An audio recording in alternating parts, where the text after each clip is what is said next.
करीब 100 साल पहले जब दुनिया शांति से जी रही थी, अचानक पूरी दुनिया पर एक ऐसा हादसा टूट पड़ा जिसकी किसी ने कल्पना भी नहीं की थी। ऊपर से एक बम गिरा जिसे लोग डेमोक्रेसी बॉम्ब कह रहे थे। किसी को नहीं पता कि उसे अमेरिकन ने गिराया, नॉर्थ कोरिया ने, या फिर कोई अनाड़ी रूसी था। लेकिन नतीजा ये हुआ कि पूरी दुनिया पर एक खतरनाक जंग की परत छा गई। शहर से लेकर गांव तक सब कुछ सड़ गया। जमीन, तालाब, नदियां, झीलें, यहां तक कि इमारतें भी धीरे धीरे गलकर खत्म हो गईं। आखिर में ये धरती एक सूनी, ठंडी और डरावनी वीरान बंजर जमीन में बदल गई। इसी उजड़े हुए नजारे के बीच एक रहस्यमय नौजवान दिखाई दिया, सिर से पैर तक ढका हुआ, जैसे कोई खौफनाक भूत सपनों से निकलकर सामने खड़ा हो गया हो। और उस वक्त वो एक चौकी पर अटक गया था। वो इंतजार कर ही रहा था कि उसकी नजर सामने लगे एक वांटेड पोस्टर पर गई। तभी मोटा ताजा मैनेजर बोला, ये आदमी बहुत खतरनाक है, इसको पकड़ने के लिए हर जगह तलाशी चल रही है। सुना है इसके पास मोल्ड को उगाने की ताकत है। उस वक्त फंगी अब खाने की चीज नहीं रही थी, बल्कि जहर का निशान बन गई थी। शहर में लोग रहते थे, काम करते थे, कारोबार चलता था, लेकिन हवा हमेशा डर से भरी रहती थी। हर गली, हर दुकान पर पहरेदार घूमते मिलते। जहां किसी को फंगी का लेन देन करते पकड़ लेते, सीधे गिरफ्तार कर लेते। गार्ड्स के लिए फंगी अब नशे जैसी हो गई थी। कोई भी इसमें पकड़ा जाता तो सीधे अपराधी मान लिया जाता था। शहर के पुराने मोहल्ले में एक कोठा था जहां लाल बत्तियां टिमटिमा रही थीं। वहां की मोटी मालकिन कुर्सी पर पसरकर अपनी दुख भरी जिंदगी का रोना रो रही थी। आसपास बैठी जवान लड़कियां बस दिखावे के लिए उसकी बातें सुन रही थीं। कभी कभी हाँ अच्छा कह देती, वरना असल में तो वो आपस में चुगली और गपशप में लगी थीं। उसी कोठे के एक अलग कमरे में एक जवान लड़का और लड़की कुछ अजीब सा काम कर रहे थे। पहली नजर में देखने वाला समझ बैठता कि वो कोई गलत हरकत कर रहे हैं। अचानक लड़की चीख उठी, नहीं, ये बहुत बड़ा है। तो लड़के ने बड़े प्यार से कहा, बड़ा होना ही असरदार है। और सुनने वाले के मन में अगर कुछ गलत ख्याल आया हो तो समझ लो तुमने ही गलत सोचा।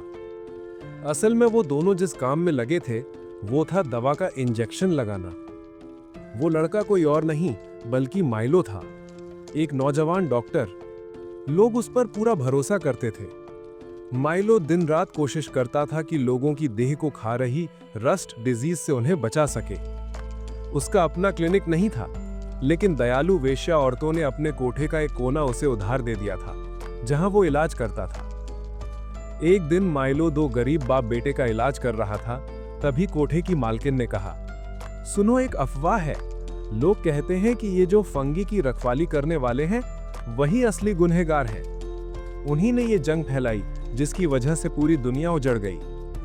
इलाज पूरा करके जब माइलो ने सामान समेटा तो मालकिन ने उसे हंसते हुए कहा, डॉक्टर बाबू, तुम्हारे लिए एक रात मुफ्त का इंतजाम कर देती हूं। लड़कियां भी तैयार हैं। ये सुनते ही सब लड़कियां खिलखिलाकर हंसने लगी। अगर कोई और होता तो शायद मना ना करता, लेकिन माइलो बस मुस्कुरा दिया और बोला, मैं हैंडसम तो हूं, लेकिन इतना आसान भी नहीं हूं। उसकी ये बात सुनकर सब हंस पड़े और उसे और ज्यादा पसंद करने लगे। घर लौटते वक्त माइलो अपनी जानी पहचानी बेकरी पर रुका। वहां से उसने थोड़ा खाना लिया और उसी समय चुपचाप दुकानदार से फंगी भी खरीद ली। दुकानदार ने उसे देते हुए घबराहट में कहा, सावधान रहना डॉक्टर बाबू, अगर गार्ड्स ने पकड़ लिया तो पूरा शहर उलट जाएगा। क्योंकि इस बर्बाद दुनिया में माइलो ही वो अकेला इंसान था जो डॉक्टर भी था और इंसानियत का आखिरी सहारा भी। इस शहर के लोग माइलो के बिना रह ही नहीं सकते थे। बेकरी वाला भी उससे पैसे नहीं लेता था, क्योंकि कभी पहले माइलो ने उसकी बेटी का इलाज मुफ्त में किया था। लेकिन माइलो सीधा साधा इंसान था। उसने जिद करके पैसे वहीं छोड़ दिए और फिर घर लौट आया। घर पहुंचकर उसने रोटी अपनी बड़ी बहन को दी। वो बहन जो पहले गार्ड थी, मगर अब जंग की बीमारी से पीड़ित होकर नौकरी छोड़नी पड़ी। दोनों भाई बहन की रोजी रोटी अब ज्यादातर माइलो पर ही टिकी थी। खाना खाते ही माइलो दवा बनाने में जुट गया। उसे कमेटी की तरफ से एक आधुनिक फॉर्मुलेशन मशीन दी गई थी जिसमें वो दवाइयां तैयार कर सकता था। बहन ने चिंतित होकर उसे समझाया, सावधान रहना भाई, किराकावा से ज्यादा नजदीकी मत रखना। वो कमेटी का चेयरमैन है, चालाक मक्कार आदमी है। उसने आज तक किसी को मुफ्त में कुछ नहीं दिया। उसके चक्कर में पड़ना अच्छा नहीं होगा। लेकिन माइलो बस मुस्कुरा दिया।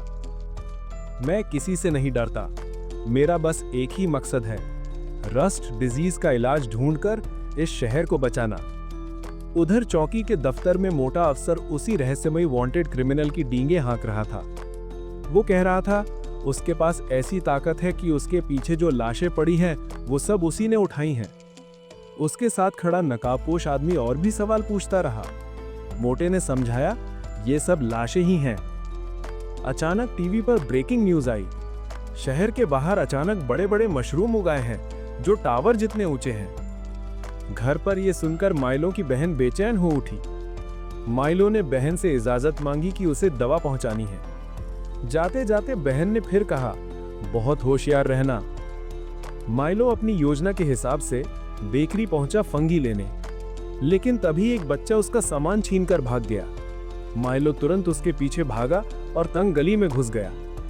वहां पहुंचते ही वो बच्चे के जाल में फंस गया। बच्चे ने जब माइलो का नाजुक चेहरा देखा तो समझा कि वो लड़की है और हमला रोक दिया। तभी माइलो गरज कर बोला, मैं मर्द हूं, पूरा मर्द। फिर भी उसने बच्चे को दोष नहीं दिया। उसकी आंख पर लगी चोट का इलाज किया और वादा किया कि अगली बार मिलूंगा तो पेट भर खाना खिलाऊंगा। बच्चा चला गया और तभी अचानक सामने किराकावा आ गया। उसने मीठी बातों में माइलो को फुसलाने की कोशिश की। चलो मेरे साथ बड़े शहर, वहां मरीजों का इलाज अच्छे हालात में कर पाओगे। लेकिन माइलो ने फिर साफ इनकार कर दिया। मेरे अपने मरीज यही हैं, मैं इन्हें छोड़कर कहीं नहीं जाऊंगा। किराकावा पीछे नहीं हटा, वो और करीब आया। माइलो को डर लगा कि कहीं उसके हाथ में छिपी फंगी का बैग ना दिख जाए। तभी अचानक सड़क के बीच में ही एक विशाल मशरूम फटकर बाहर निकल आया। किराकावा का ध्यान वहीं बट गया और वो वापस चौकी की तरफ चला गया। उधर चौकी में नकाबपोश ने सिर उगल दिया। ये लाशें दरअसल साधुओं की हैं। मैं इन्हें उनके परिवार तक पहुंचाने की जिम्मेदारी लेकर आया हूं। गार्ड्स ने उसकी बात पर यकीन तो कर लिया, लेकिन उसके पास रखे धनुष पर शक जताया, क्योंकि शहर में धनुष जैसे हथियारों पर पाबंदी थी। तभी उस साधु ने अपना असली रूप दिखाया। उसके जलते हुए लाल बाल चमक उठे। उसने एक तीर चलाया और जमीन से फंगी उभर आई जो हर तरफ तबाही मचाने लगी। गार्ड से भागते भागते वही साधु माइलो से जा टकराया। इधर घर पर माइलो की बहन ने फिर से अपनी पुरानी गार्ड यूनिफॉर्म पहन ली। वो ठान चुकी थी कि शहर की रक्षा करने जाएगी। जैसे ही माइलो वापस आया और उसे रोकने की कोशिश की, उसकी बहन ने उसे ज्यादा बोलने पर बेहोश कर दिया। और जब तक माइलो को होश आया, उसकी बहन पहले ही जा चुकी थी। माइलो के पास अब कोई और रास्ता नहीं था। वो अपने लैब में जुट गया और नई मिली फंगी से दवा तैयार करने लगा। अचानक पीछे से आवाज आई। उसने पलटकर देखा तो वहां लाल बालों वाला नौजवान खड़ा था और उसके साथ एक बुरी तरह घायल बूढ़ा आदमी। उसने खुद को बिस्को बताया, वही इंसान जिसे पूरी दुनिया ढूंढ रही थी। कुछ देर पहले गार्ड्स ने उससे सबूत मांगा था कि वो सच में साधु है। अगर साधु हो तो कोई धार्मिक श्लोक सुनाओ। सुनने में ये एक आसान सी मांग थी, लेकिन उस वक्त बिस्को के लिए किसी श्लोक को याद करना मुश्किल हो गया था। खामोशी भारी हो गई। वो जानता था अगर एक भी गलती हुई तो वापसी का कोई रास्ता नहीं बचेगा। उसने बिना सोचे समझे कार्रवाई की। उसने एक तीर चलाया जो दरवाजे को चकनाचूर कर गया। लकड़ी के टुकड़े चारों तरफ उड़ने लगे, धूल का गुबार फैल गया और तभी गिरा हुआ कपड़ा हट गया, जिसके पीछे बिस्को के दादाजी और एक विशाल केकड़ा नजर आया। ये देखकर सब लोग दंग रह गए। फौरन बिस्को और उसके दादाजी भाग खड़े हुए। दूर से पैरों की धमक और मशीन गनों की आवाजें गूंज रही थीं। हिप्पोपोटामस गार्ड्स अपनी बड़ी बड़ी मशीन गनों के लेकर पीछे दौड़े। गोलियों की बौछार जमीन में गहरे गड्ढे खोद रही थी। धुआं और मिट्टी से पूरा रास्ता ढक गया। बिस्को झटके से अपने केकड़े की पीठ पर कूदा, हाथ में धनुष कसकर पकड़ा और ताबड़तोड़ तीर चलाने लगा। उसकी निपुणता और रफ्तार इतनी तेज थी कि कोई गार्ड पास तक न आ सका। उधर उसके दादाजी भी चुप नहीं बैठे। उन्होंने खास फंगी इस्तेमाल की जिनसे उछलने की ताकत मिलती थी। एक ही छलांग में दोनों शहर के दीवार के पार पहुंच गए। इस अचानक उछाल से पूरे शहर में हड़कंप मच गया। ब्राड संभल भी ना पाए। अंदर पहुंचते ही बिस्को ने माइलो को वही फंगी दी जिसकी जरूरत दादाजी का इलाज करने की थी। मगर दादाजी बुरी तरह घायल थे। खून कपड़ों में समा गया था, सांसें धीमी हो रही थीं। माइलो, जिसकी नाक शिकार करने वाले कुत्ते जैसी तेज थी, खून की गंध से समझ गया कि घाव बेहद गंभीर है। सिर्फ दवा खिलाने से कुछ नहीं होगा। उसने तुरंत सर्जरी करने की जिद की। बिस्को, देर हुई तो जान नहीं बचेगी। बिस्को ने भारी मन से हामी भर दी। ठीक है, लेकिन तुम्हारे पास सिर्फ 10 मिनट है। दिल में शंका बहुत थी, लेकिन हालात में और कोई चारा नहीं था। मगर मुसीबत यहां खत्म नहीं हुई। जैसे ही माइलो और बिस्को काम शुरू करने वाले थे, किराकावा के आदमी वहां पहुंच गए। एक चेतावनी वाली गोली चलाई और माहौल डर से भर गया। अब बिस्को के पास और कोई चारा न था। उसने ताबड़तोड़ तीर छोड़े, दुश्मन को रोकने की कोशिश की। वो इंतजार करता रहा कि खरगोश चेहरे वाले गुंडे पास आए, और जैसे ही वो करीब पहुंचे, मौका देखकर माइलो और दादाजी को लेकर निकल पड़ा। माइलो का छोटा सा क्लिनिक अब फंगी से भर चुका था। वो जगह किसी विकृत जंगल जैसी हो गई थी। माइलो को अफसोस तो हुआ, मगर अगर वो इस जगह को ना छोड़ते तो सबकी जान खतरे में पड़ जाती। तभी ठीक नाजुक वक्त पर माइलो की बहन गाड़ी लेकर अधम की। उसने सीधा उस बैरिकेड में टक्कर मारी जहां गार्ड्स रास्ता रोककर खड़े थे, और क्योंकि वो एक हाई रैंकिंग कमांडर थी, गार्ड्स ने तुरंत उसके आदेश मान लिए। उस दिन की सारी घटना विस्तार से रिपोर्ट हुई। दोपहर में बिस्को और उसके दादाजी को गार्ड्स ने चारों तरफ से घेर लिया था। आखिरी रास्ता बचा था, खास फंगी का इस्तेमाल कर फिर से शहर की दीवार फांदना। खतरनाक फैसला था, मगर बच निकलने का और कोई तरीका नहीं था। जैसे ही वो छलांग लगाने को तैयार हुए, अचानक एक विशाल हिप्पोपोटामस उन पर टूट पड़ा। उसने मुंह इतना चौड़ा खोला जैसे सीधे बिस्को को चबा जाएगा। लेकिन हैरानी की बात यह हुई कि बिस्को ने अकेले अपने हाथों से उस पूरे हिप्पोपोटामस को उठा लिया और बहुत दूर फेंक दिया। ये देख सबकी आंखें फटी की फटी रह गईं। उधर दूसरी तरफ किराकावा खड़ा इंतजार कर रहा था। उसके पास गुलाबी बालों वाली एक लड़की थी। लड़की ने माफी मांगी, मुझसे गलती हो गई। बिस्को भाग निकला, मगर किराकावा के चेहरे पर कोई असर न था। ठंडी आवाज में उसने अपने लोगों को आदेश दिया, योजना जारी रखो। उसकी असली चिंता यह थी कि बिस्को सीधे मुख्य गार्ड फोर्स से ना भिड़ जाए, वरना हालात काबू से बाहर हो जाते। कुछ घंटे पहले बिस्को और उसके दादाजी किसी तरह शहर की दीवार पार कर चुके थे और एक कोने में आराम कर रहे थे। लेकिन अब दादाजी जंग की बीमारी से और भी बुरी तरह पीड़ित हो चुके थे। वो जानते थे कि उनके पास ज्यादा समय नहीं बचा। उन्होंने बिस्को को समझाना शुरू किया, बेटा, अगर मैं कल को ना रहूं तो तू आगे बढ़ना। तू ही सबसे मजबूत है, तू ही उम्मीद है। मैंने जो भी हुनर सिखाया तू सब सीख गया, बस दवा बनाने का हिस्सा छोड़कर। बिस्को ने सिर हिलाते हुए मना कर दिया, नहीं, ऐसा मत कहो। तुम्हारी जिंदगी मेरे लिए इतनी हल्की नहीं है। उसकी आंखों में गुस्सा और दर्द था। वो कितनी मुश्किलें झेली हैं, कितने चौकियां तोड़ी हैं, सिर्फ इस रस्ट ईटिंग फंगी को ढूंढने के लिए, ताकि तुम्हारे लिए इलाज बना सकूं। मैं कसम खाता हूं तुम्हें मरने नहीं दूंगा। इतना कहकर बिस्को उस केकड़े के पास गया जो वहीं आराम कर रहा था। तभी अचानक आसमान से एक रॉकेट उसकी तरफ आया। बिजली जैसी तेजी से उसने धनुष ताना और तीर छोड़ा। रॉकेट हवा में ही फट गया, टुकड़े चारों ओर बिखर गए। आसमान में घोंगे जैसे विमान को चला रही गुलाबी बालों वाली लड़की ये देख दंग रह गई। खतरे की आहट पाकर बिस्को के दादाजी बोले, जल्दी केकड़े के नीचे छुप जा, वो जहाज बहर गिराने वाला है।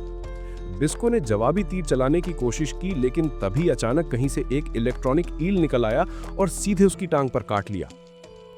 इसी पल ऊपर से गोलियों की बौछार हुई। बिस्को के दादाजी ने बिना सोचे समझे अपने पोते को ढाल बनाने आगे आ गए।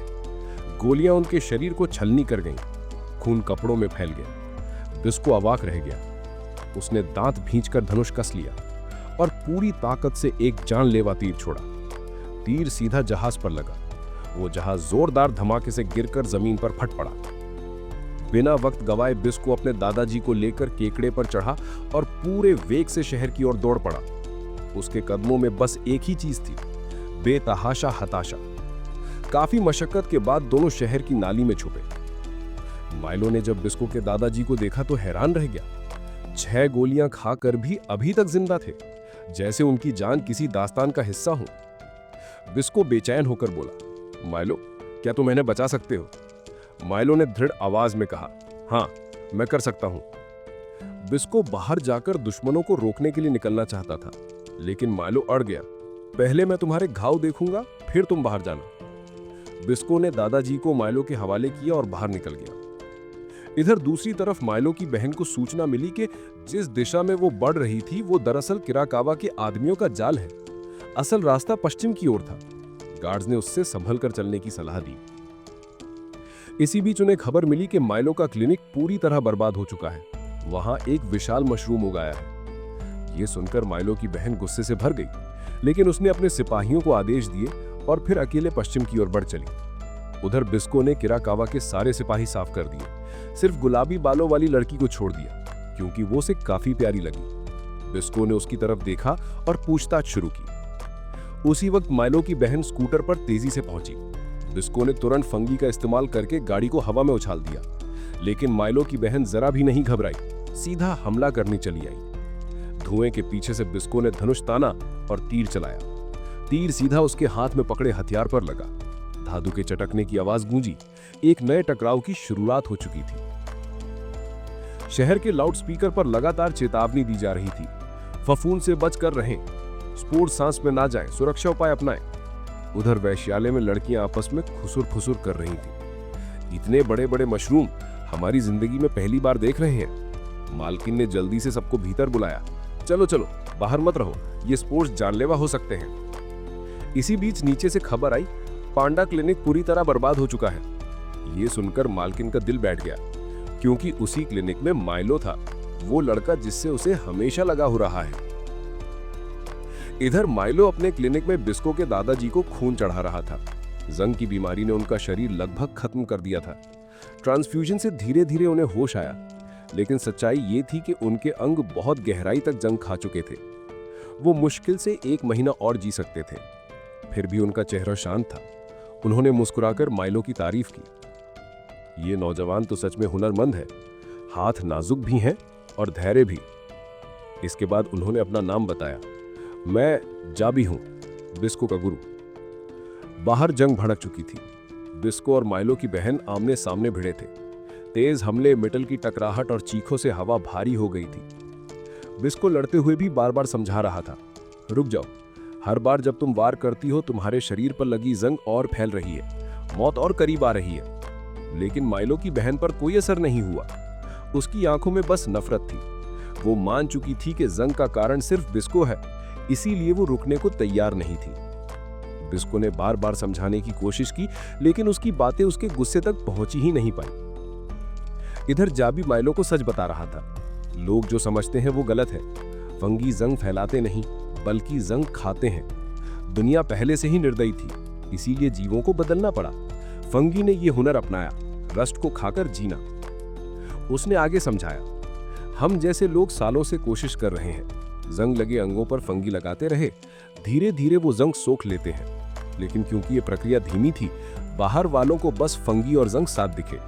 उन्होंने जल्दबाजी में मान लिया कि फंगी ही कारण है। इस गलतफहमी ने सबको फंगी से नफरत करने पर मजबूर कर दिया। लेकिन ये सच भी माइलो की बहन तक नहीं पहुंच पाया। वो गुस्से में अपना स्कूटर बिस्को पर फेंक देती है। बिस्को दूर जा गिरता है। जख्मी होकर भी वो समझाता है, मैंने कभी फंगी का इस्तेमाल नफरत फैलाने के लिए नहीं किया। मैंने तो हमेशा जंग मिटाने के लिए उन्हें लगाया। ना मैंने कभी शुक्रिया मांगा, ना कोई इनाम। फिर भी लोग मुझे गलत समझते हैं, दुश्मन कहते हैं। उसकी आवाज में दर्द था, लेकिन धैर्य भी। माइलो की बहन पाओ बस सच जानना चाहती थी। उसने बिस्को से पूछा, तेरा असली मकसद क्या है? मजबूर होकर बिस्को बोला, मैं और जाबी एक बेहद ही रस्ट ईटिंग फंगी की तलाश में है। वो एक चमत्कारी दवा है जो जंग को पूरी तरह जड़ से मिटा सकती है। ये सुनकर पाओ और गुस्से में आ गई। ये सब बहाने हैं। बिस्को को कोई परवाह नहीं थी, बल्कि उसने मुस्कुराकर कहा, मुझे अभी अभी एक निपुण डॉक्टर मिला है जिसका चेहरा तुमसे बिल्कुल मिलता है। मुझे तो लगता है तुम दोनों खून के रिश्तेदार हो। ये सुनना था कि पाओ का गुस्सा और भड़क गया। उसने पूरी दीवार पर वार कर दिया जहां बिस्को खड़ा था। लेकिन इस बार बिस्को पहले से तैयार था। उसने माइलो का नाम लेकर पाओ को और भड़काया ताकि उसे जाल में खींच सके। गुस्से में पाव और तेज हमला करने लगी।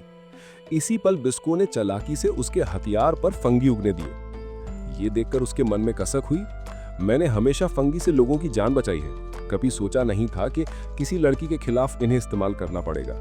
लेकिन लड़ाई ने मजबूर कर दिया। आखिरकार बिस्को ने एक बेहोशी का तीर चलाया। पाव लड़खड़ा कर गिरी और बिस्को ने उसे संभाल लिया। वो नहीं चाहता था कि उसे चोट लगे। उसने उसे धीरे से उठाया और वापस अंडरग्राउंड सीवर के ठिकाने पर ले आया। तो वहां बिस्को की मुलाकात फिर से अपने दादा जेबी से होती है, जो अब पहले जैसे कमजोर नहीं लग रहे थे, बल्कि एकदम जवान, जैसे कोई 18 साल का लौंडा हो। ये देखकर बिस्को की आंखें भर आईं। वो रोना तो चाहता था, मगर खुद को रोक लेता है। उधर माइलो भी भागता हुआ आया। वो अपनी बहन को बेहोश देखकर डर गया। बिस्को ने उसे तसल्ली दी कि वो सिर्फ सेडेटिव से सोई है, थोड़ी देर में खुद ही होश में आ जाएगी। माइलो पहले ही उसे रस्ट इनहिबिटर का इंजेक्शन दे चुका था, जिससे उसकी जान कुछ वक्त तक और बची रह सके। लेकिन अब हालात बहुत खराब थे, क्योंकि सिटी के गार्ड किसी भी पल यहां पहुंचने वाले थे। तभी जेबी ने आगे बढ़कर कहा कि वो पीछे रुक जाएगा और बाकी दोनों के निकलने का रास्ता बनाएगा।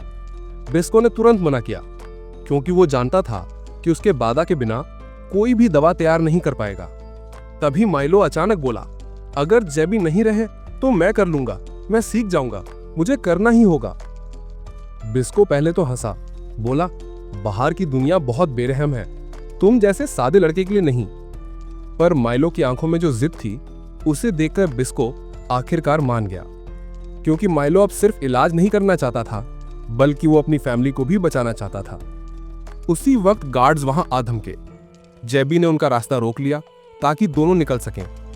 माइलो ने भारी दिल से अपनी बहन पाओ को वहीं छोड़ दिया। उसके पास रस्ट इनहिबिटर की एक थैली रख दी ताकि वो जिंदा रह सके। वो पल बहुत भारी था, बोलने के लिए शब्द नहीं थे, बस आंखों में नमी थी। लेकिन वक्त नहीं था। बिस्को ने माइलो का हाथ पकड़ा और उसे खींच कर ले गया।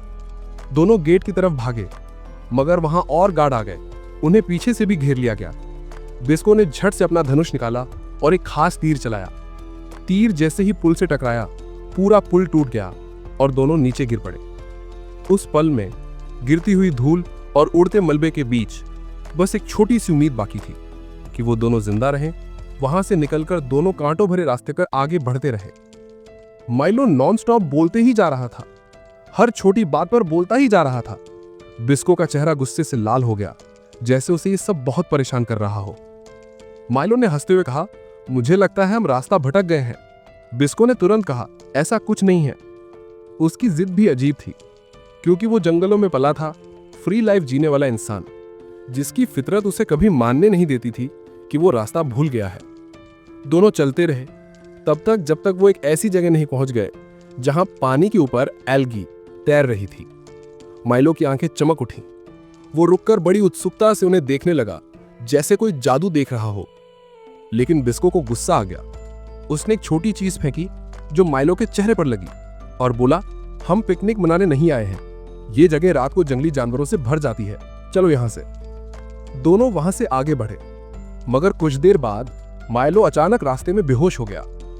बिस्को ने सिर हिलाया, बोला, ये लड़का भी ना। फिर वो गया और दो छोटे छिपकली के बच्चे पकड़ लाया, जो एक दूसरे की पूंछ चबा रहे थे। बिस्को ने उन्हें आग पर भुना और माइलो को खिलाया, क्योंकि वो तो बस भूख से बेहाल होकर गिर पड़ा था। खाना खाने के बाद माइलो फिर से ठीक हो गया। अब दोनों जानते थे कि वक्त बहुत कम है। जेबी बस 1 महीने तक जिंदा रह सकता था, और पाओ को जो दवा दी थी वो सिर्फ 3 महीने तक ही काम करेगी। समय की कमी देखकर बिस्को ने नक्शा दिखाया, रास्ता दिखाया और कहा कि अब हमें कोल माइन पार करनी होगी। माइलो तुरंत घबरा गया, क्योंकि उसे पता था कि कोयले की खदानों में अक्सर बहुत बड़े और खतरनाक चूहे रहते हैं। लेकिन बिस्को ने उसे शांत करते हुए कहा कि चिंता मत करो, उसके पास उनका तोड़ है।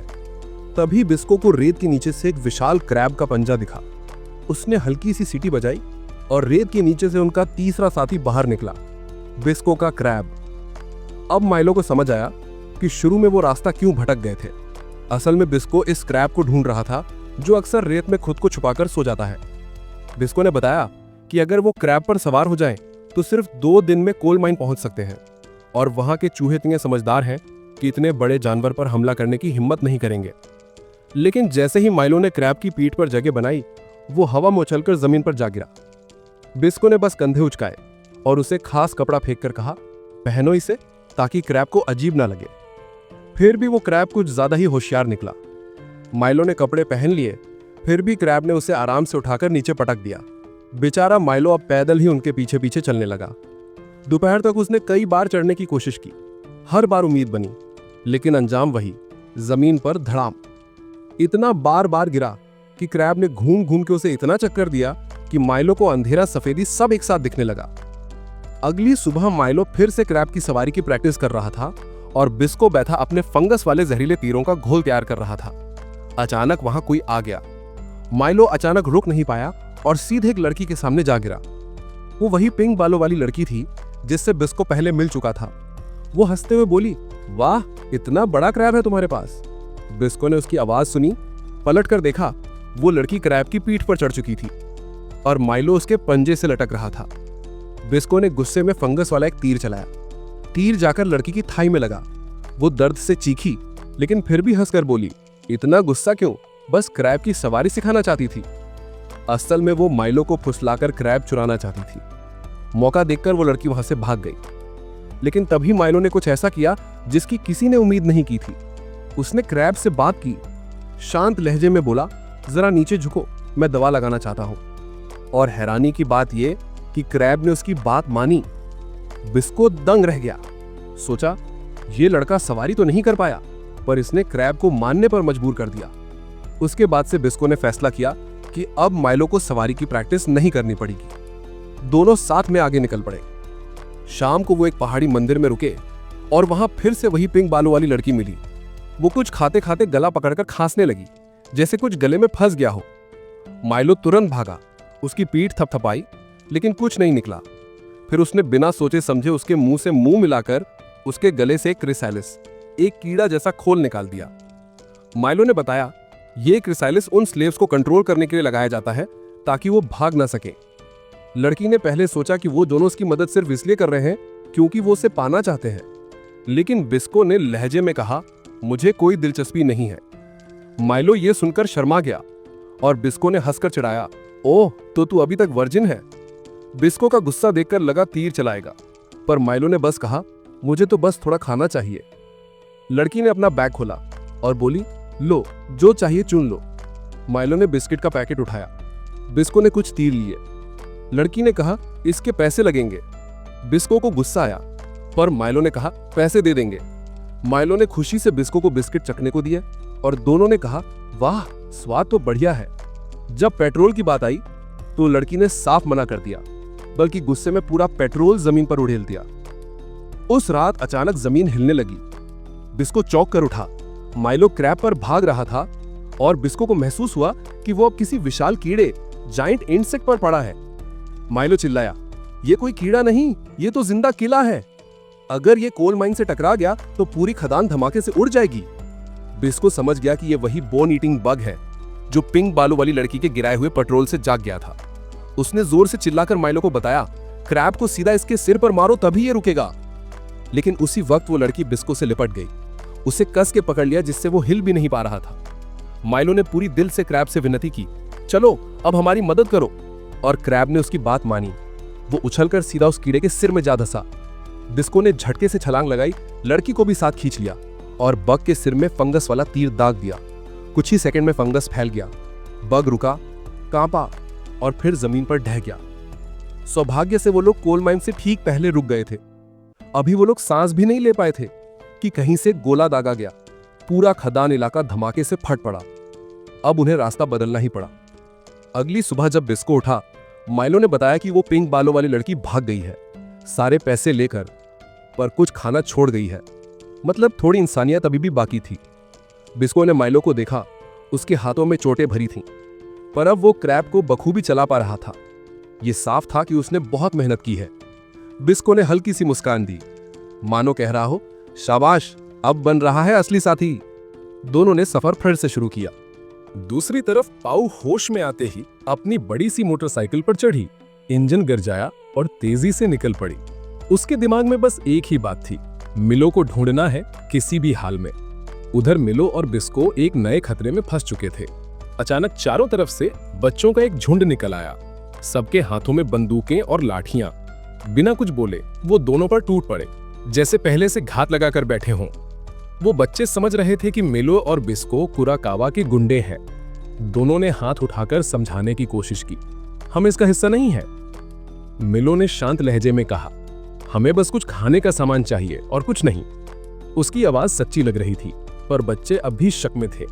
उन्होंने दोनों के फटे कपड़े, गंदे चेहरे देखे और हंसकर बोले, ये लोग खरीदेंगे कुछ? इनसे तो लग रहा है खुद भीख मांगते होंगे। फिर भी बंदूकें और डंडे अब भी उनके ऊपर ताने हुए थे। बिस्को ने मजबूर होकर अपनी जेब से एक मुड़ा तोड़ा कागज निकाला। वो उसका खुद का वांटेड पोस्टर था। पोस्टर पर उसका चेहरा साफ छपा था और नीचे मोटे अक्षरों में इनाम लिखा था। बच्चों ने पोस्टर देखा तो थोड़ा शांत हुए, समझ गए कि ये कुराकावा के आदमी नहीं है। उन्होंने हमला तो रोक दिया, पर छोड़ने को भी तैयार नहीं हुए। कुछ देर बाद मिलो और बिस्को रस्सियों से बंधे हुए बच्चों के कैंप में पहुंचा दिए गए। वो जगह टूटी फूटी थी, लकड़ी और कबाड़ से बनी हुई झोपड़ियां और एक कोने में गीला बदबूदार कमरा जहां दोनों को कैद कर दिया गया था। बिस्को वहां भी शांत था, चेहरे पर ठंडी मुस्कान थी। उसने बच्चों से कहा, अगर इनाम चाहिए तो मुझे सौंप दो, अब खोने को कुछ बचा नहीं है। उधर पाऊ एक सुनसान कॉलोनी से गुजर रही थी। हर तरफ सड़े हुए लाशों की बदबू, टूटी इमारतें, सीढ़ियों पर पड़े शव। वो नजारा देखकर भी वो नहीं रुकी, क्योंकि अंदर से उसे कुछ हिलता डुलता दिखा। वो तुरंत बाइक से उतरी और देखा कि एक बूढ़ा जोड़ा एक विशाल स्पाइडर के हमले से जूझ रहा था। पाऊ ने झट से अपनी बंदूक निकाली, गोली चलाई और मकड़ी वहीं ढेर हो गई। वो दोनों बुजुर्ग डर के मारे कांप रहे थे, सांसें टूट रही थीं। उन्होंने बताया कि आसपास जो भी लाशें हैं वो सब उन लुटेरों की करतूत हैं जो यहां से गुजरने वाले व्यापारियों को मार देते हैं। शुक्रिया में उस बूढ़े जोड़े ने पाओ को अपने घर चलने का न्योता दिया। एक छोटा सा जर्जर पर साफ सुथरा था। उन्होंने कहा, आओ बेटी, तुम्हारी टूटी बाइक ठीक करने में मदद करेंगे। इस दौरान मिलो को एक छोटी लड़की के साथ कैद करके रखा गया था। वो बाकी बच्चों से अलग थी, ज्यादा समझदार और नरम दिल वाली। वो हर रोज मिलो के लिए खाना लेकर आती थी, धीरे से बोलती, खा लो, ताकत आ जाएगी। उसकी मीठी बातों और सच्चे व्यवहार से मिलो को महसूस हुआ कि ये लड़की उसे बुरा इंसान नहीं समझती। धीरे धीरे बातों में लड़की ने उसे अपने हाल बताए, किस तरह हर सर्दी में उन्हें डेविल किड्स नाम के राक्षसों से लड़ना पड़ता है। वो डरावने जीव अचानक आकर उन्हें सताते, डर और दर्द फैलाते। मिलो ने गौर से देखा तो लड़की के हाथ पर सफेद पपड़ी जैसे निशान थे। उसने पूछा, ये क्या है? लड़की ने बताया, एक दिन कुराकावा यहाँ आया था। उसने कहा कि हम सबको रस्ट डिजीज लग गई है, इसलिए हमारे माँ बाप को उसके लिए काम करना पड़ा ताकि दवा खरीदने के पैसे मिल सके। मिलो ये सुनकर सन्न रह गया। वो समझ गया कि कुराकावा ने सबको धोखा दिया था, क्योंकि वो निशान रस्ट डिजीज के नहीं थे, वो किसी और चीज के थे, झूठ का एक और सबूत। उधर पाओ उस बुजुर्ग जोड़े के घर पहुंच चुकी थी। उन्होंने उसे एक पुरानी कहानी सुनाई। वो बोले, हम एक वक्त शहर में रहते थे जहां अचानक लोगों में रस्ट डिजीज फैलने लगी। फिर एक दिन एक आदमी आया, खुद को फंगी प्रोटेक्टर कहता था। उसने कहा कि वो इस बीमारी को ठीक कर सकता है। शुरू में तो सबका इलाज होता दिखा, लोग खुश हुए, शुक्रगुजार बने। लेकिन कुछ दिन बाद एक एक कर सब मरने लगे, शरीर सड़ने लगा, रस्ट पूरे शरीर में फैल गया। जाने से पहले उस आदमी ने बस इतना कहा, ये तो बस एक एक्सपेरिमेंट था। ये सुनकर पाओ के दिल में गुस्से की आग भड़क उठी। उसका फंगी प्रोटेक्टर्स के लिए नफरत और गहरी हो गई। उसने बुजुर्गों से कुछ औजार लिए और अपनी टूटी बाइक खुद ठीक करने लगी। पर तभी उसे पास की गुफा से कुछ अजीब आवाजें सुनाई दी। दिल में एक अजीब डर उठा। वो देखने अंदर चली गई और जो उसने देखा उससे उसकी रूह कांप गई। गुफा के अंदर सूखी हड्डियों और लाशों का ढेर लगा था। सच ये था कि वो बुजुर्ग जोड़ा असल में दरिंदे थे जो लोगों को मारकर मजा लेते थे। उन्होंने पाओ को भी अपना अगला शिकार बनाने का प्लान बना लिया था। वो उसे एक मैनेकिन में बदलना चाहते थे। जब पाओ ने उन्हें रंगे हाथों पकड़ लिया तो वो हंसने लगे, कहने लगे, अब तो देर हो गई, तूने जहर वाला खाना खा लिया है। पर पाओ मुस्कुराई। उसने कहा, मुझे पहले ही शक था, इसलिए मैंने वो खाना खाया ही नहीं। वो पलटवार करने ही वाली थी कि तभी अंधेरे में से एक लाश उठ खड़ी हुई। उसके मुंह से जहरीला धुआं निकलने लगा। पूरा माहौल धुंध से भर गया। पाओ किसी तरह भाग निकली। उधर वो जोड़ा जान गया कि अब वो नहीं बच सकते, तो उन्होंने अपना आखिरी प्लान चलाया। पूरी गुफा में आग लगा दी, धमाका हुआ और वो दोनों खुद आग में समा गए। इस बीच बिस्को को एक अलग कमरे में बंद किया गया था। उसने देखा कि दीवार के कोने में कुछ स्पीयर्स रखे थे, काफी मजबूत लग रहे थे। उसने पहरेदार बच्चों से कहा, मुझे वो भाले चाहिए। बच्चों ने बताया कि उनके माँ बाप कभी मछुआरे हुआ करते थे, शांत नेक दिल इंसान, लेकिन जब उन्होंने कुराकावा का विरोध किया तो उन्हें मार दिया गया। बिस्को ने बस सिर झुका लिया, फिर बोला, मैं उन भालों से किसी का नुकसान नहीं करूंगा। बंदूक पकड़े हुए लड़के ने गुस्से में कहा, झूठ बोल रहा है तू, और ट्रिगर दबाने ही वाला था, पर फिर डर के मारे रुक गया। कहीं बिस्को मर गया तो इनाम कौन देगा। कुछ देर बाद दूसरे बच्चे अंदर भागे, खुश होकर बोले, मिलो ने सबका इलाज कर दिया है। अब माहौल थोड़ा नरम हो गया।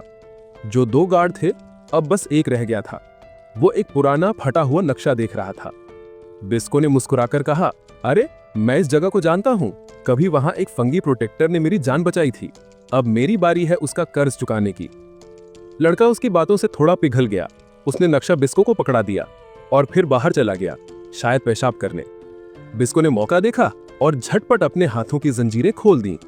उसी वक्त मिलो भी अपनी ओर से कुछ ऐसा कर रहा था जिससे जल्द ही हालात पलटने वाले थे। इस दौरान मिलो ने बच्चों का इलाज ही नहीं किया, बल्कि उन्हें दवा तैयार करने का तरीका, मात्रा और सही निर्देश भी समझा दिए। उसकी दयालुता और ज्ञान देखकर बच्चे बेहद आभारी हुए। वो उसका एहसान चुकाना चाहते थे, लेकिन जब मिलो ने बिस्को को आजाद करने की विनती की तो बच्चों के नेता ने सख्ती से इनकार कर दिया। उसका कहना था कि उन्हें हथियार खरीदने के लिए पैसे चाहिए, ताकि आने वाली सर्दियों से पहले वो पफर फिश झुंड नामक दैत्याकार मछलियों से अपना बचाव कर सकें। बात पूरी भी नहीं हुई थी कि आसमान जैसे फट पड़ा। पफर फिश का एक विशाल झुंड भूख से बेकाबू होकर वहां पहुंच गया। पल भर में उनमें से एक ने नेता बच्चे को अपने जबड़ों में जकड़ लिया। बिना वक्त गवाए बिस्को तुरंत दौड़ा और पूरी ताकत से भाला झुलाते हुए उस दैत्य मछली को एक ही वार में 2 हिस्सों में काट डाला। अफसोस उसके मुंह से हंसते हुए निकल गया, काश चावल होता तो इससे बढ़िया फिश सलाद बन जाता। बिस्को ने बच्चों से वादा किया कि वो इस खतरे से उन्हें बचाएगा, लेकिन ये भी माना कि उसे नक्शा पढ़ना नहीं आता, इसलिए जब भी वो तीर चलाता, नक्शे पर दिखी जगह का नाम पहरेदार लड़का जोर से पढ़ देता। जब तक पूरा नक्शा पढ़ लिया गया, तब तक पफर फिश झुंड पीछे हट चुकी थी। इसके बाद बिस्को ने अपने विशाल केकड़े को बुलाया और उस पर सवार होकर मिलो को लेने पहुंचा। मिलो के जाने से पहले वही समझदार लड़की उसे रोकती हुई बोली कि इस शहर को उसकी जरूरत है, लेकिन मिलो मुस्कुराया और बोला, मैंने जितना ज्ञान दे सकता था दे दिया है, अब तुम्हें ही मेरी जगह लोगों को ठीक करना होगा। जाते जाते बच्चों के नेता ने बिस्को की ओर अपने पिता का छोड़ा हुआ भाला फेंक दिया। ऊपर से तो उसने ठंडे लहजे में कहा, देखते हैं तुम्हें मुझे मारने की काबिलियत है या नहीं। लेकिन असल में यह उसका भरोसा था, एक चुप स्वीकृति। उधर कुराकावा अपने आदमियों के साथ पागलों की तरह जाबी की तलाश में लगा हुआ था, पर सफलता नहीं मिली। अचानक उसने अपने सैनिकों को रुकने का इशारा किया। उसके चेहरे पर शक की लकीरें उभरी। वो आगे बढ़ा और कतार के आखिर में खड़े एक आदमी की टोपी झटक दी और तुरंत चौंक पड़ा। वो और कोई नहीं बल्कि जाबी था, वेश बदलकर खड़ा। इधर बिस्को और मिलो बर्फीले मैदानों से गुजर रहे थे। ठंडी हवाएं इतनी तेज चल रही थीं कि हर कदम जैसे शरीर को काट रहा था। मिलो के होंठ नीले पड़ गए थे, सांसें धुएं सी सफेद दिख रही थीं। ठंड उसकी हड्डियों में समा चुकी थी। इसके उलट बिस्को हंस रहा था, व्यंग से, मजाक में। उसकी आंखों में एक चमक थी जो कह रही थी, इतनी ठंड में भी टिक नहीं सकता। उसकी हंसी बर्फीली खामोशी में गूंज उठी, जिससे मिलो झेंप गया। तभी दोनों ने दूर बर्फ पर एक सफेद खरगोश को उछलते देखा। बिस्को ने तुरंत धनुष ताना, लेकिन मिलो ने उसे रोका और खुद कोशिश की। उसने डोर खींची और तीर छोड़ा, पर ठंडे हाथों की वजह से निशाना चूक गया। फिर भी तीर यूं ही बेकार नहीं गया, वो हवा में फैल गया और जाल बनकर खरगोश को फंसा लिया। बिस्को हैरान रह गया, जबकि मिलो मुस्कुराया और बताया कि उसने ये खास तीर मकड़ी के रेशम से बनाए हैं, हल्के लेकिन मजबूत। बिस्को ने मुंह बनाते हुए कहा, यह धोखा है, चालाकी। पर उसकी आंखों में साफ दिख रहा था कि वो मिलो की बुद्धिमत्ता को मान चुका था। थोड़ा आगे बढ़ने पर दोनों की नजर उसी पिंक कलर के बालों वाली लड़की पर पड़ी जिसे उन्होंने पहले देखा था, अब बर्फ की मोटी परत में जमी हुई। दोनों ने मिलकर उसे पास की एक गुफा में ले जाकर गर्म किया। मिलो ने हैरानी से पूछा कि वो उनसे पहले यहाँ कैसे पहुंच गई। लड़की ने थकी हुई सांस लेते हुए बताया, मैंने मंदिर में पड़ा एक पुराना हेलीकॉप्टर ठीक किया और उड़ान भरी, लेकिन रास्ते में सेना की बंदूकों ने उसे गिरा दिया। ये सुनते ही बिस्को ने एक कड़वी बात कह दी, देखा, जो बुरा करता है उसके साथ बुरा ही होता है। लड़की गुस्से में भड़क गई और बोली, मैंने कभी जाने अनजाने में किसी का बुरा नहीं किया, ये सब किस्मत थी, जिंदगी ने जहां धक्का मारा वहां गिरती गई। उसके अल्फाज दुख भरे थे और फिर उसने कहा, शायद मुझे मर ही जाना चाहिए। बिस्को ने बिना कुछ बोले एक गर्म लोहे का टुकड़ा उठाया और उसके माथे पर छुआ दिया। लड़की जोर से चीख उठी, गालियां देने लगी, गुस्से से कांप रही थी। पर उसके इस रिएक्शन से बिस्को को समझ आ गया कि वो मरना नहीं चाहती थी। अब तीनों साथ में आगे के सफर के लिए निकल पड़े। बिस्को को एक एक्स्ट्रा साथी बिल्कुल पसंद नहीं था और वो लड़की तो हर बात में उससे लड़ती थी। दोनों की बहस इतनी बढ़ गई कि जायंट क्रैब भी तंग आ गया। उसने अपने बड़े क्लॉस से दोनों को जमीन पर फेंक दिया, जैसे कह रहा हो बस कर भाई। कुछ देर बाद वो एक मर्चेंट कैंप पहुंचे, पर वहां किसी के पास पैसा चलता ही नहीं था। खरीदने के लिए कुछ भी नहीं मिल रहा था। एक व्यापारी ने कहा, अगर अपना क्रैब छोड़ दो तो हम सामान दे देंगे। बिस्को ने बिना सोचे मना कर दिया, ये हमारा दोस्त है, इसे नहीं छोड़ेंगे। तब टिरोल फिर से अपनी चतुराई दिखाती है। वो अपनी मीठी मीठी बातों में उस व्यापारी को फंसाती है, जिससे वो व्यापारी उन लोगों को खाना दे देता है। तीनों फिर से अपना सफर शुरू करते हैं और तीनों पहुंचते हैं एक पुराने ट्रेन स्टेशन पर, जहां एंट्रेंस बर्फ से पूरा ढका हुआ था। तो जायंट क्रैब ने अपनी ताकत दिखाई और मोटी बर्फ की परत तोड़कर नीचे का रास्ता खोल दिया। अंदर अंधेरा छाया हुआ था, पर बिस्को ने अपने तीर से लुमिनेसेंट फंगी छोड़ा, जो नीली और बैंगनी रोशनी में चमक उठा। मीलो को लगा जैसे वो किसी दूसरी दुनिया में आ गया हो। अंदर कुछ पुरानी ट्रेन्स लगी हुई थी और एक तो अब भी चलने लायक थी। बस उसके कंट्रोल में पुराने येन कॉइन्स लगाने पड़ते थे, पर वो करेंसी तो सालों पहले खत्म हो गई थी। तब टिरोल फिर से अपनी स्मार्टनेस दिखाती है।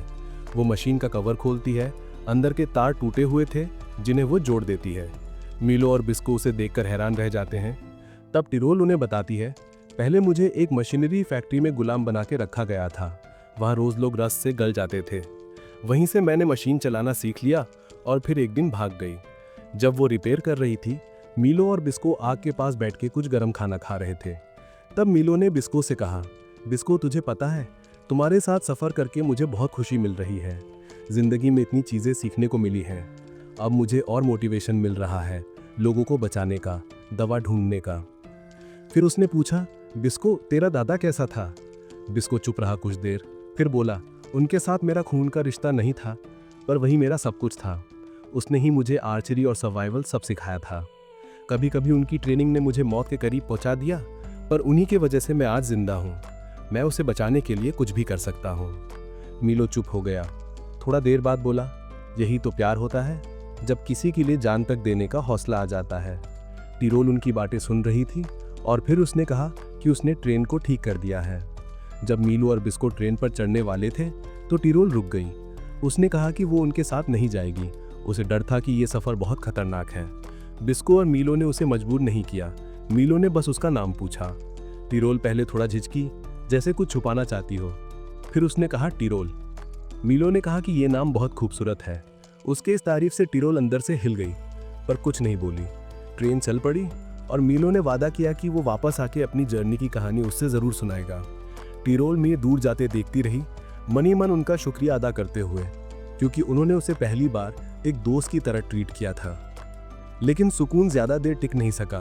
अचानक समंदर के पास से एक जायंट ऑक्टोपस का झुंडा निकल आया, जो ट्रेन पर टूट पड़े। बिस्को तुरंत एक्शन में आया, मीलो को कहा कि वो सपोर्ट करे। शुरुआत में मीलो थोड़ा घबरा गया, पर धीरे धीरे दोनों एक टीम बन गए। छोटे मॉन्स्टर्स को मारते हुए वो दोनों बड़ी मुश्किल से जायंट ऑक्टोपस तक पहुंचे। उसने अपनी लंबे टेंटिकल से बिस्को को कस के पकड़ लिया। मिलो ने तुरंत क्रैब को कमांड दिया कि इंजन उसके मुंह में फेंके। हाथ कांप रहे थे, पर बिस्को उसके पास आया और दोनों ने मिलकर बो को खींचा। तीर इंजन पे जा लगा और एक जबरदस्त एक्सप्लोजन हुआ। ऑक्टोपस फटके बिखर गया। ट्रेन बच गई और वो दोनों अपने टारगेट वैली तक पहुंचे।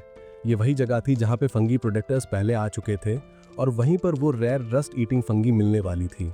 नीचे का मंजर इतना खूबसूरत था कि मीलो एक पल के लिए सब भूल गया। तभी उन्होंने देखा एक बड़ा बर्ड एक ऑक्टोपस को उठा के ले जा रहा था और उसके तुरंत बाद एक जायंट स्नेक निकल आया। बिस्को ने पहचान लिया कि ये वही स्नेक है जिसके अंदर वो फंगी मिलता है। उसने बिना सोचे रोप पकड़ी और सीधा उस पर स्विंग करते हुए हमला कर दिया, लेकिन उसके तीर उस पर असर नहीं कर रहे थे। तभी अचानक मीलो की बहन पाव वहां आ गई। उसका चेहरा गुस्से से भरा हुआ था। उसने कहा कि बिस्को तुरंत उसके भाई को लौटा दे। बिस्को ने शांत रह के कहा, मीलो खुद उसके साथ आया है। वो अपनी बहन को बचाने के लिए अपने दम पर कुछ करना चाहता है। मीलो ने हाँ में सर हिला दिया, पर पाव सुनने को तैयार नहीं थी। बिस्को ने जानबूझ के उसे चिढ़ाया और दोनों के बीच माहौल गर्म हो गया। टेंशन अपने पीक पर थी। तभी जायंट स्नेक ने फिर से हमला कर दिया। पाओ ने अपनी बाइक घुमा के बचने की कोशिश की, पर उसके टेंटिकल्स ने उसे पकड़ के खींच के ले जाने लगा। मीलो चिल्लाया और क्रैब को ड्राइव करते हुए सीधा स्नेक की तरफ दौड़ा। एक खतरनाक मूव में मीलो ने क्रैब से उसके साथ सीधा टक्कर मारी, जिससे स्नेक ने पाओ को छोड़ दिया। बिस्को ने तुरंत उसे पकड़ के खींच लिया और दोनों सेफ जगह पर आ गए। लेकिन स्नेक ने अब क्रैब के क्लॉ को कस के पकड़ लिया था। बिस्को तीर पे तीर छोड़ रहा था, पर कोई असर नहीं हुआ। मीलो ने चिल्ला के कहा, बिस्को मुझ पर भरोसा करो। उसने बो उठाया, पूरी ताकत से एम लिया और तीर सीधा उस जगह मारा जहां स्नेक कमजोर था। क्लॉ टूट गया और क्रैब फ्री हो गया। लेकिन अब मीलो सीधा स्नेक के मुंह के सामने था। जब मौत बिल्कुल पास थी तो बिस्को और पाओ दोनों एक साथ मिलकर मीलो को बचाने निकल पड़े। पाओ ने अपनी बाइक लेके सीधा उसके मुंह में घुस गई और बिस्को ने मीलो को खींच के अंदर ले लिया। दोनों स्नेक के अंदर चले गए। अंदर जाके उन्होंने फंगी का ढेर उसके मुंह में भर दिया। जब फंगी एक्सप्लोड हुआ, बिस्को ने पाओ का वेपन उठाया और अंदर से ही स्नेक की खोपड़ी छेद दी। एक धमाके के साथ स्नेक काट काट के बिखर गया। बिस्को और मीलो दोनों ने एक जबरदस्त जंप लगाया और जमीन पर सुरक्षित आ गिरे।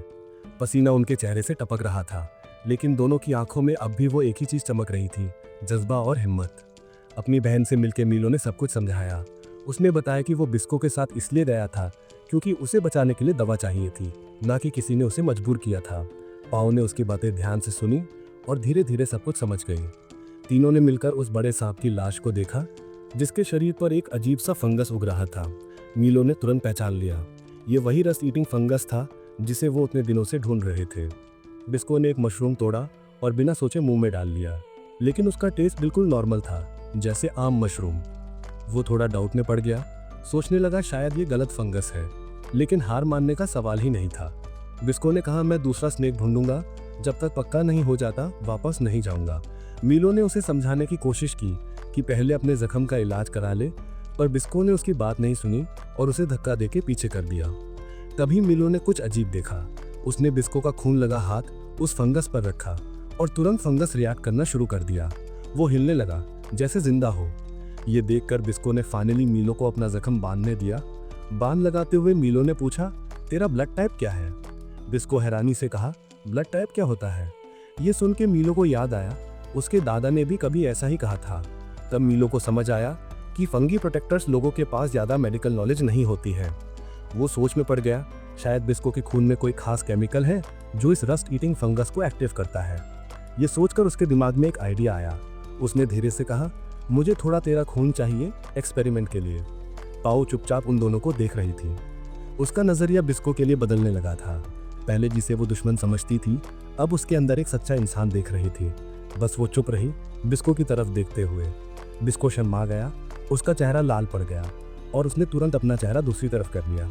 माहौल थोड़ा ऑकवर्ड सा हो गया तो पाओ बाहर निकल गई अपनी बाइक ठीक करने के लिए। वो काम में लगी थी कि ऊपर से कुछ मेटल के तार नीचे गिरे जो सीधा स्नेक के डेड बॉडी में अटक गए। उसने ऊपर देखा और उसका दिल एकदम जोर से धड़कने लगा। वो था किरकावा। वो काफी देर से उनका पीछा कर रहा था। इस बार उसने छुपने की कोशिश भी नहीं की, सीधा सामने आया और खुलेआम बोला, तुम लोग सिर्फ मेरे काम आए। मैंने तुम सबका इस्तेमाल किया ताकि मैं ये रस्ट ईटिंग फंगी ढूंढ सकूं। उसका इरादा साफ था, ये फंगस चुरा के सरकार को बेचना और बदले में मोटी दौलत कमाना।